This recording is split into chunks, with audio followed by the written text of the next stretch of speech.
자, 다시 한번 큰 목소리로 한번 읽어보도록 할게요. 시작. 예수께서 대답하여 이르시되 어떤 사람이 예루살렘에서 여리고로 내려가다가 강도를 만나매 강도들이 그 옷을 벗기고 때려 거의 죽은 것을 버리고 갔더라. 아멘. 목사님 오늘은 좀 앉아서 설교할게요. 왜냐하면 오늘은 좀 진지하게 여러분하고 좀 할 이야기가 있어요. 목사님 올해 설교의 마지막 주제를 왕따로 정했습니다. 왕따로 정했어요. 왜냐하면 목사님이 최근에 몇 건의 상담을 이렇게 했는데 그 상담의 그 주제가 다 왕따였어요. 학교 폭력 그리고 왕따. 그래서 올해가 가기 전에 목사님이 이 이야기는 적어도 우리 호산나 중등부 디사이플 132로 들과는 한번 이야기를 해야 될 것 같아서 목사님이 왕따라는 주제를 가지고 이번 주와 다음 주 한번 이야기를 해보려고 합니다. 물론 목사님이 이번 주 다음 주 설교로 왕따 문제를 완벽하게 해결할 수 있다라고 생각하진 않아요. 다만 적어도 우리가 하나님을 믿고 하나님의 자녀라고 말하는 우리들이 그 왕따 문제에 대해서 한 번쯤은 진지하게 고민하고 생각해보는 시간이 됐으면 좋겠어요. 그리고 더 나아가서 목사님이 조금 욕심을 부려본다면 이번 주와 다음 주 설교를 통해서 그 다음에 이번 주와 다음 주의 그 시간들을 통해서 우리 안에 공동체 안에 두 가지 일 정도가 좀 있었으면 좋겠는데, 첫째는 뭐냐면 우리 가운데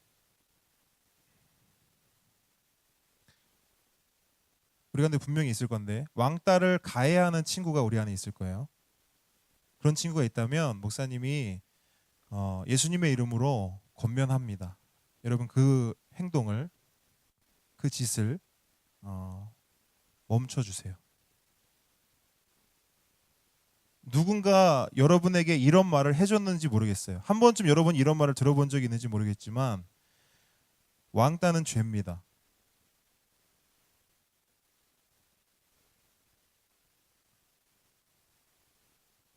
누군가를 왕따시키는 건 죄라고.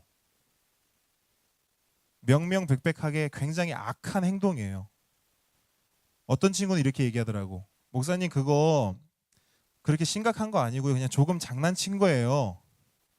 제가 조금 짓궂어서 그 친구에게 조금 장난친 거예요. 그렇게 말하는 친구도 있더라고요. 여러분 정말 그렇게 생각합니까? 그게 조금 심한 장난, 짓궂은 장난이라고 생각해요? 그렇지 않아요. 왕따는 죄입니다. 하나님 앞에서 죄예요. 그러므로 사소하고 작은 어떤 말, 행동이라도 그것이 누군가를 아프게 하고 슬프게 하고 눈물 짓게 하고 힘들게 한다면 하면 안 되는 겁니다. 다시 한번 여러분 부탁해요. 예수님의 이름으로 권하고 요청합니다. 그 짓을 멈춰야 됩니다. 옆에 있는 친구에게 야, 너 그러지 마 한번 해주세요. 야, 너 좀 그러지 마 한번 해주세요. 됐어. 오케이. 목사님 보세요. 그리고 또 한 가지. 그냥 멈춘다고 끝나는 게 아니야. 자, 목사님 보세요. 야. 자. 그냥 멈춘다고 끝나는 게 아니고 그 일을 멈출 뿐 아니라 지금까지 네가 한 행동에 대해서 반드시 용서를 구하고 용서를 받아야 돼요. 먼저는 피해받은 학생에게, 피해받은 친구에게 용서를 구하고 용서를 받아야 됩니다. 그리고 하나님께도 용서를 구하고 용서를 받아야 돼요. 그냥 요 어려움을 모면하기 위해서, 요 문제를 모면하기 위해서 그냥 마음에도 없는 사과 말고 진심으로 진지하게 고민하고 사과하고 용서를 받아야 돼요. 그런 여러분들이 됐으면 좋겠습니다. 이번 주와 다음 주를 통해서. 그리고 두 번째, 뿐만 아니고 우리 안에 왕따를 당하는 친구가 있을 거예요. 왕따를 당했거나 당하고 있거나 앞으로 당할 친구가 있을 겁니다. 그럼 그 친구들은 기억했으면 좋겠어요. 더 이상 혼자 힘들어하지 않기를 바래요. 그 친구들 안에, 그 친구들에게 하나님의 위로와 회복하심이 있기를 목사님이 기도하겠습니다. 그리고 더 나아가서 너가 지금 그렇게 힘들어하고 있다면 누군가에게 도움을 요청할 수 있는 용기가 네 안에 있었으면 좋겠어요. 여러분 주위를 한번 둘러보면 여러분을 도울 수 있는 어른들이 생각보다 많이 있습니다. 우리 중등부, 호산나 교회 중등부 안에만 봐도 여러분이 언제든 도움을 청하면 발벗고 나서줄 어른들이 있습니다. 절대로 잊지 말고 그것을 기억했으면 좋겠어요. 더불어서 우리 선생님들께도 제가 부탁의 말씀을 드립니다. 때로는 우리 친구들이 부모님에게도 그리고 학교 담임 선생님에게도 학교 상담 선생님에게도 요청하지 못하는 아무 말 하지 못하는 아이들이 있더라고요. 그래서 여러분에게 맡겨진 그 아이들을 한번 유심히 살펴보시면 그 아이들 가운데 분명히 여러분에게 도움의 그 작은 제스처, 작은 손길을 신호를 보내는 친구들이 분명히 있을 겁니다. 여러분 바로 옆에 있을 수도 있어요. 선생님들이 한 번 더 돌아봐 주시고 한 번 더 챙겨주시면 그 아이들 우리들이 위로하고 회복시켜주고 지켜줄 수 있습니다. 조금만 세밀하게 살펴주시기를 부탁드립니다. 자, 왕따에 대해서 한번 이야기를 나눠보도록 할 건데 목사님도 이 설교를 준비하기 이전까지는 왕따에 대해서 그렇게 심각하게 그렇게 진지하게 고민하고 생각하지 않았던 것 같아요. 근데 왕따에 대해서 목사님이 이렇게 쭉 알아보니까 이게 참 심각한 일이라는 것을 다시 한번 새삼 깨닫게 됩니다. 여러분 왕따의 의미를 알아요? 왕따의 의미를 안다. 왕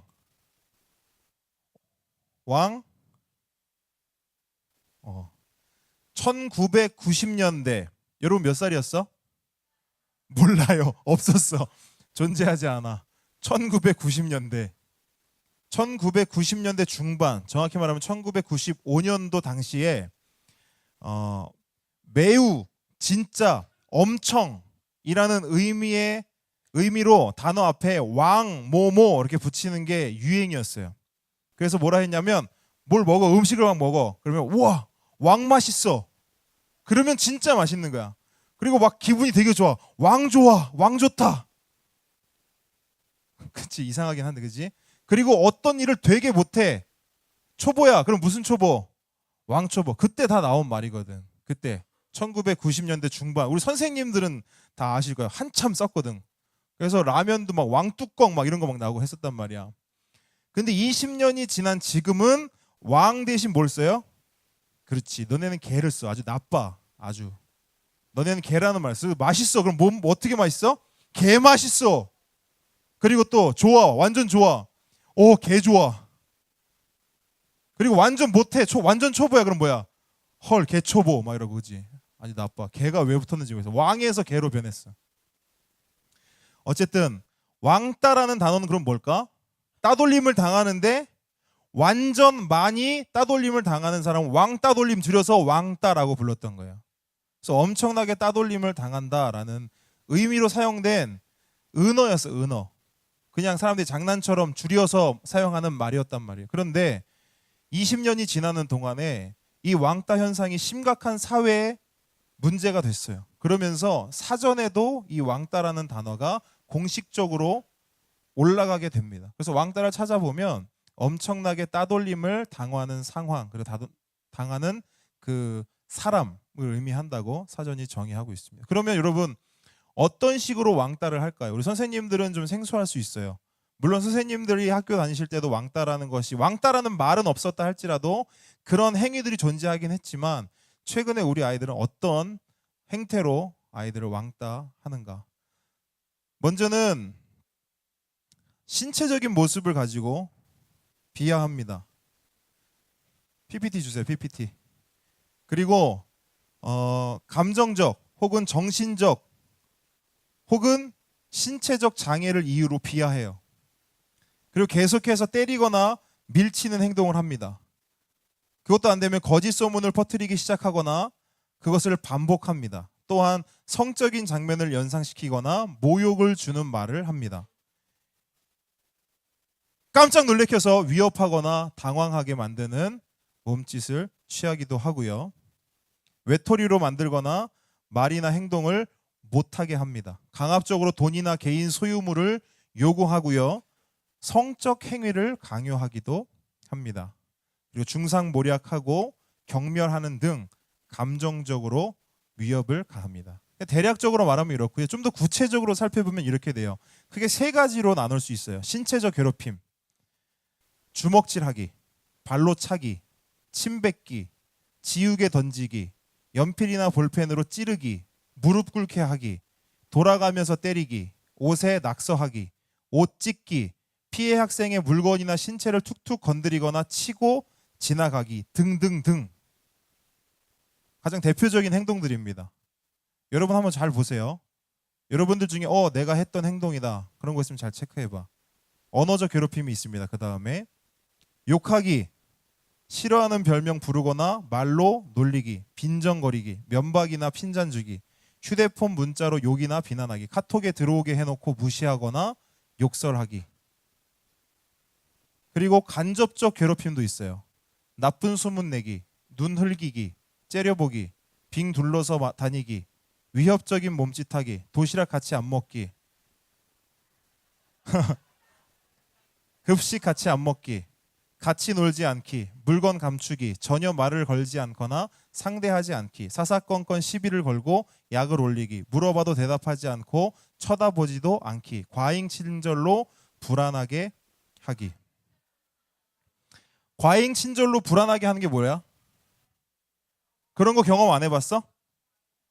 그런 거 경험 안 해봤어? 과잉 친절로 부담을 주는 거야. 가뜩이나 쫄아 있는 애한테 과잉 친절로 어휴 괜찮아? 밥은 먹었어? 아이고 괜찮아? 같이 밥 먹으러 갈까?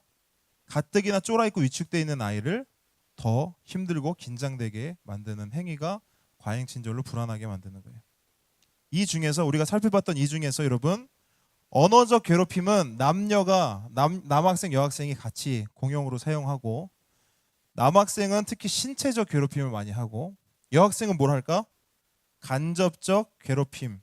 이 간접적 괴롭힘을 관계적 괴롭힘이라고도 해. 관계적 괴롭힘으로 상대방을 어렵게 해요. 물론 여러분 우리나라에만 이런 왕따가 있는 것이 아니에요. 미국에서는 왕따를 불링이라고 하고 일본에서는 뭐라고 하죠? 들어본 친구 있을 건데 이지메라고 해요. 그래 이지메 데스. 그래 잘났어요. 자 이지메라고 하는데 그 두 나라는 사실은 우리보다 그 심각성을 왕따의 심각성을 훨씬 먼저 경험한 나라이기도 해요. 그런데 세계 각국에서 일어나는 왕따 문제이지만 우리나라 학교 현장에서 벌어지고 있는 왕따 현상은 다른 나라 사례와는 조금 다른 면모를 가지고 있어. 이렇게 비교를 해보면 우리나라 학교 현장에서만 일어나는 특징적인 일들이 있다는 거야. 전문가들이 그거에 대해서 뭐라고 얘기하냐면 첫째는 뭐냐면 따라해봅시다. 집요함. 더 크게 집요함. 우리나라 학교 현장에서 일어나는 왕따는 집요하다는 거예요. 왕따를 하는 가해 학생들이 끈질기게 피해 학생을 괴롭히고 소외시킴으로써 결국에는 무엇까지 생각하게? 자살까지 생각하게 만들 정도로 강한 집요함을 보인다는 거예요. 그래서 우리가 사건을 통해 알았지만 학교에서뿐만 아니고 부모님이 집에 안 계시면 집에까지 따라가서 괴롭혀요. 얼마나 집요해. 그나마 그 친구는 살 수 있는 통로가 집인데 집에까지 쫓아가서 집에 가서도 부모님 사진 보면서 부모님 욕하고 부모님 속옷을 꺼내와서 그런 일들을 하고 그래서 결국 그 친구가 어떻게 됐어요? 우리나라에게만 일어나는 일이에요. 집요하다는 거예요. 자, 둘째는 그 따돌림의 형태나 수법이 매우 은밀하다는 겁니다. 그러다 보니 학교나 선생님들이 눈치채는 것이 쉽지가 않아요. 눈치채는 것이 쉽지가 않아요. 셋째, 왕따를 하는 가해 학생들이 왕따를 하되 죄의식이 없어요. 죄의식이 없이 왕따를 하는 거예요. 즉 왕따 행위를 아까 얘기했던 것처럼 한 번쯤 할 수 있는, 누구나 한 번쯤 할 수 있는, 가볍게든 지나치게든 할 수 있는 장난으로 여기는 거예요. 그래서 뭐라 얘기하냐면 장난 좀 친 걸 가지고 뭐 그래요. 야 말해봐, 네 말해봐. 장난이잖아, 장난친 거잖아. 그거 가지고 이러면 안 되지 라고 이야기한다는 거죠. 아이뿐만 아니고 학부모도 그런 학부모를 만난 적이 있어요. 목사님 애들끼리 장난 좀 친 거 가지고 뭐 그렇게 목사님 그렇게 하세요. 넷째, 전혀 저항할 힘이 없는 장애를 가진 친구도 왕따의 대상으로 삼을 정도로 매우 잔인하다. 이 네 가지가 전문가들이 말하는 우리나라 학교 현장에서 일어나는 왕따의 특징입니다. 근데 여러분, 이런 특징들이 왜 우리나라에만 유독 있을까요?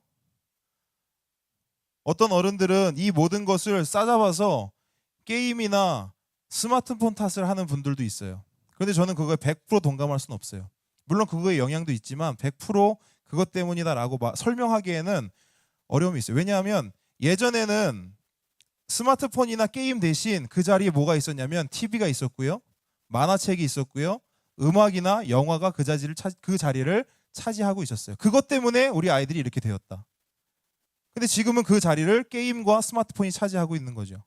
그런 의미에서 볼 때 왜 이렇게 우리나라의 특징들이 있는가? 더 본질적인 원인이 있다는 거죠. 단순한 원인으로 그것을 알 수 없다는 것입니다. 그래서 목사님은 요즘 여러분이 다니는 학교를 이렇게 보면 전쟁터가 연상이 돼요. 전쟁터. 여러분은 어떻게 느끼고 있는지 모르겠지만 목사님이 느낄 때는 그래요. 목사님이 여러분을 통해서 듣고, 여러분 몇 명과 상담을 하면서 듣고, 또 언론을 통해서 접하고, 직접 학교에 가서 여러분과 함께 이렇게 지내보면서 학교는 이제 더 이상 학교가 아니라 거의 전쟁터 한복판이라는 생각이 너무 많이 드는 거예요. 그래서 교실이 전쟁터와 너무 많이 닮아 있어요. 전쟁터에는 딱 두 사람이 존재해요. 아군과 적군. 그래서 내 편이 아니면 무조건 뭐예요? 적이 되는 게 바로 전쟁터입니다. 근데 학교 모습이 딱 그렇더라고요. 내 친구 아니면 적이에요. 옛날에는 얘도 친구고 쟤도 친구고 저도 친구고 쟤도 친구예요.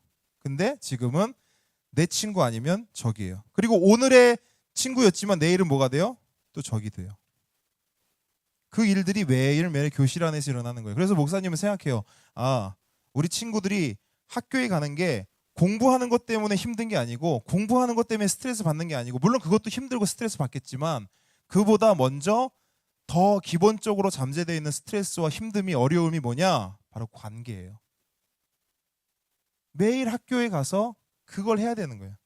어딘가에 소속되어야 하고, 내 옆엔 반드시 어떤 친구가 한 명 있어야 되고, 혼자 있는 걸 견디지 못하고 혼자 있으면 그 자체로 왕따가 돼버리는 그런 현장에 여러분들이 놓여진 거죠.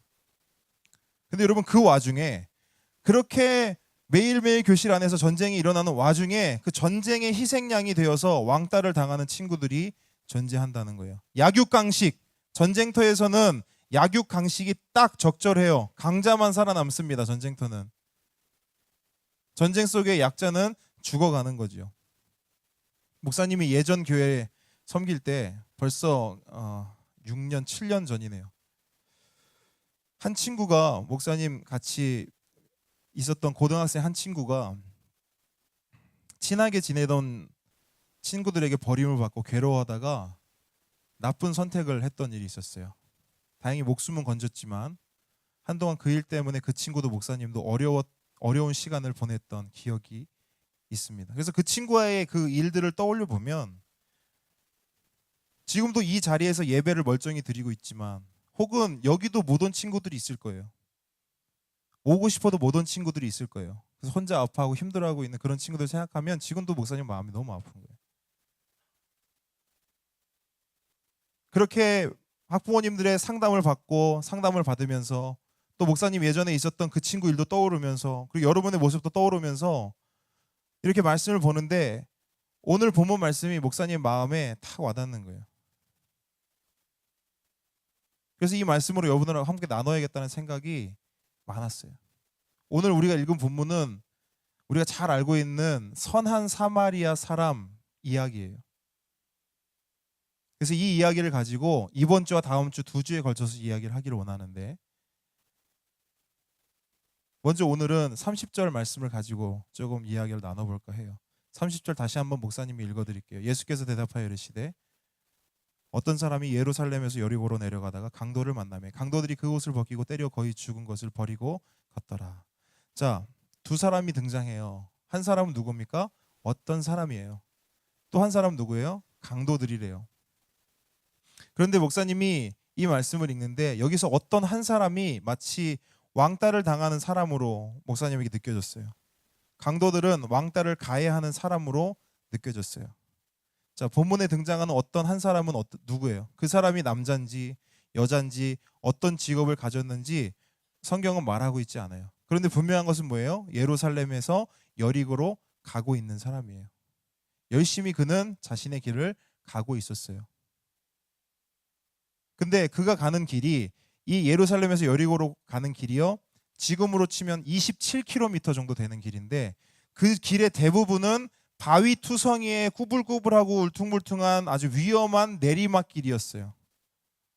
그렇기 때문에 사람들의 왕래가 많지 않은 곳이었죠. 그래서 거기에는 강도가 자주 출몰하는 곳으로 유명한 곳이었어요. 그럼에도 불구하고 이 사람은 그 길을 걸어서 여리고로 가야만 하는 사람이었어요. 어쩔 수 없이 그 길을 가야 될 수도 있었습니다. 그런데 그 사람 앞에 누가 나타나요? 강도들이 나타나요. 이 강도들이 그 한 사람에게 어떤 짓을 했냐면 성경에 보면 뭐라고 나와 있어요? 옷을 어떻게 했대요? 옷을 벗겼대요. 옷을 벗겼다는 말은 무슨 말이냐면 먼저는 그 사람이 가지고 있는 것을 빼앗았다는 거예요. 뭘 가지고 있었는지 모르겠지만 그 사람이 가지고 있는 것을 빼앗았대요.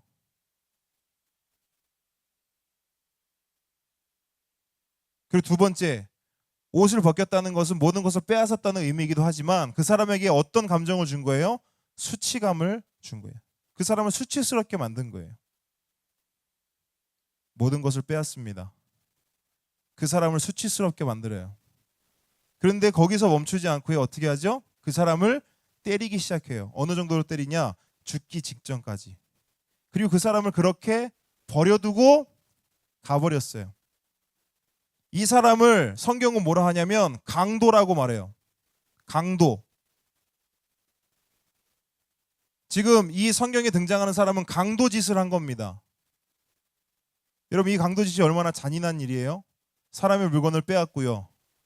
옷을 벗겨 수치스럽게 하고 죽을 만큼 아프게 때리고 만약 이 사람을 아무도 발견하지 않으면 이 사람은 그대로 어떻게 돼요? 죽는 거예요. 목사님이 이 본문을 보면서 느꼈어요. 왕따는 진짜 죄구나. 악한 죄구나. 강도짓하고 왕따하고 다를 게 뭐가 있습니까? 저는 전혀 다르지 않다고 봐요. 남의 거 빼앗지 마세요.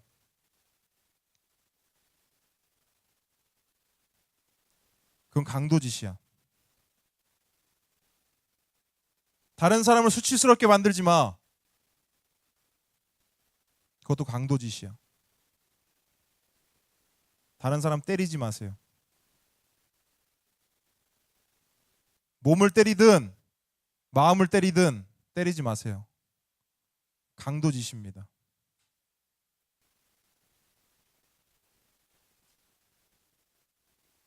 그리고 강도짓을 당한 사람은 그 왕따를 당한 사람은 아무도 그를 발견하지 못했을 때 그는 어떻게 돼요?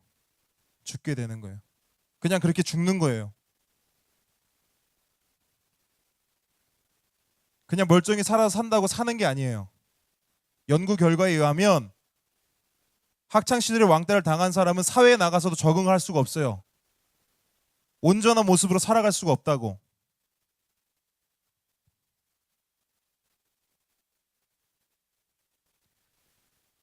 여러분을 죄인 취급해서 미안해요. 그런데 여러분 절대 그렇게 하지 마시고, 여러분 학교에서 그런 짓을 하는 친구가 있다면 말해줘. 죄라고, 나쁜 짓이라고.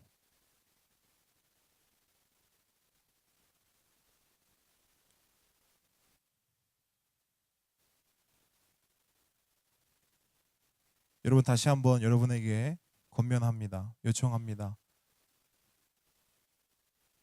왕따를 하고 있는 친구가 있다면 당장 멈추세요.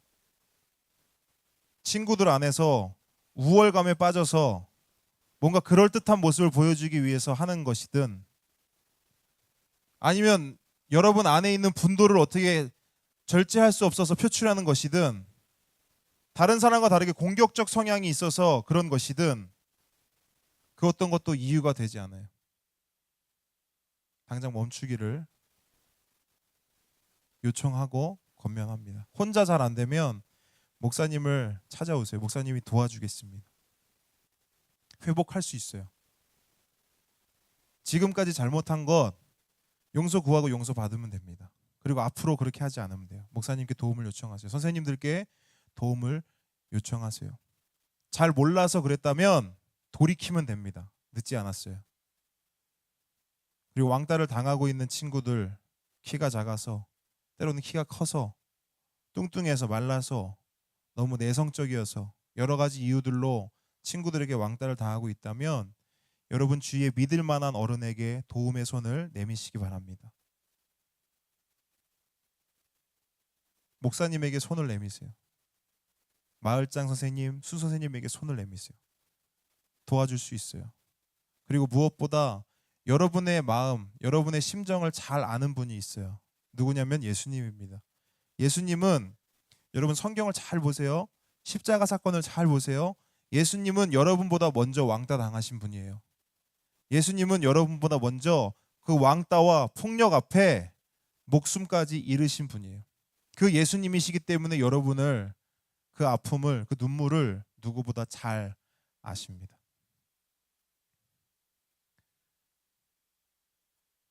오늘 말씀이 좀 무거웠을 수 있어요. 그런데 여러분, 여러분의 꼭 필요한 말씀이고, 여러분에게 꼭 목사님이 전달하고 싶었던 말씀이에요. 여러분 반드시 명심하세요. 작은 거든 큰 거든 왕따는 죄입니다. 알겠어? 알겠어?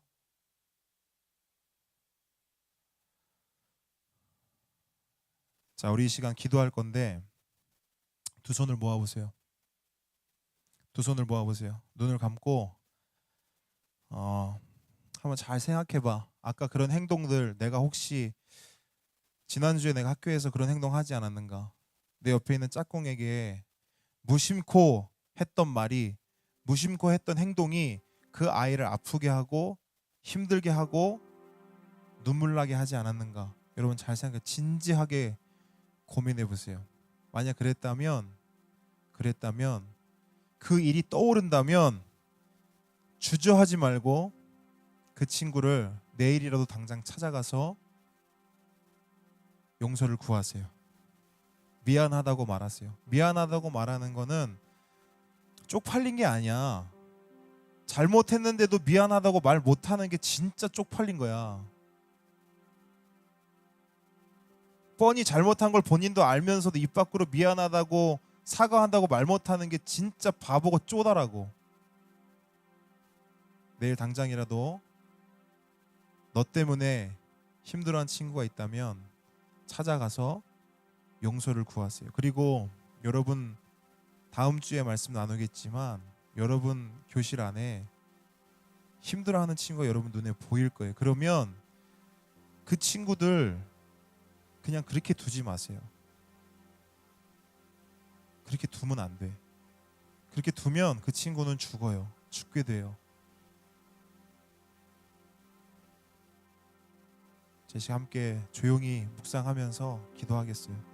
한 1분 정도 시간을 줄 테니까 옆 친구하고 장난치는 거 잠시 멈추고 진지하게 한번 생각해 보세요. 내가 내 친구를 아프게 한 적이 없는가? 내 친구를 힘들게 한 적 없는가? 슬프게 한 적 없는가?